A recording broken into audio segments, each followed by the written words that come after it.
Mendarda ઈવનગર Junagadh bypass રોડના નવીનીકરણની લીલી ઝંડી। 14 કરોડ 14 લાખના ખર્ચે મેંદરડા જૂનાગઢ બાયપાસ રોડનું આજે જિલ્લા પંચાયત પ્રમુખના વરદ હસ્તે ખાતમુહૂર્ત કરવામાં આવેલ મેંદરડાથી સાસણ, ગીર સોમનાથ, દીવ સહિતના વિવિધ પર્યટન સ્થળોએ જતા પ્રવાસીઓને મળશે રાહત। મેંદરડા તાલુકાની જનતા ઘણા વર્ષોથી જૂનાગઢ બાયપાસ રોડ અંગે હાલાકી ભોગવી રહ્યું હતું, જેની આતુરતાના અંત સાથે ખુશીના સમાચાર। તાજેતરમાં ગુજરાતના મુખ્યમંત્રી ભૂપેન્દ્ર પટેલ જૂનાગઢની મુલાકાતે આવેલ ત્યારે આ રોડ અંગે ચર્ચા વિચારણા કરી તેનું નવીનીકરણ કરવા અંગે લીલી ઝંડી આપવામાં આવી હતી, જેનો શહીદ ભગતસિંહના સ્ટેચ્યુ પાસે જિલ્લા પંચાયત પ્રમુખ અને મેંદરડા તાલુકા ભાજપ પ્રમુખ સહિત તમામ આગેવાનો સાથે ખાતમુહૂર્ત કરી રોડનું કામ શરૂ કરવામાં આવેલ।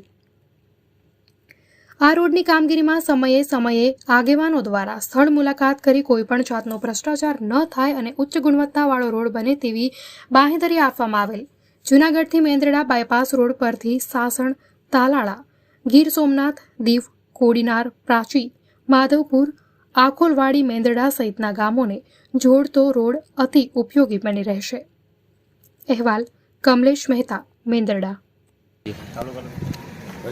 આજ રોજ મેંદરડાથી યુનગરવાળો બાયપાસ રોડ, જેની કનેક્ટિવિટી જૂનાગઢને મળતી હોય, આ 18 કિલોમીટરનો રોડ વર્ષોથી બિસ્માર હાલતમાં હતો। વારંવાર મેંદરડા તાલુકાના સૌ આગેવાનોની અને જનતાની લાગણી હતી કે આ રોડ બનાવવામાં આવે, સારો બનાવવામાં આવે।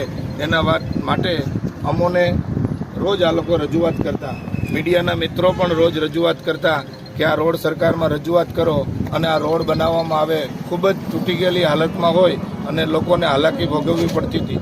અમે વારંવાર સરકારશ્રીને લેખિતમાં અને મૌખિકમાં રજૂઆત કરતા આ રાજ્યના મુખ્યમંત્રી ભૂપેન્દ્રભાઈ પટેલ દ્વારા રૂપિયા 14 કરોડ ને 14 લાખ રૂપિયા મંજૂર કરીને અમે તાત્કાલિક ટેન્ડરિંગ કરીને આ રોડને બનાવવા માટે આજ રોજ આમનું ભૂમિપૂજન કરવામાં આવ્યું છે।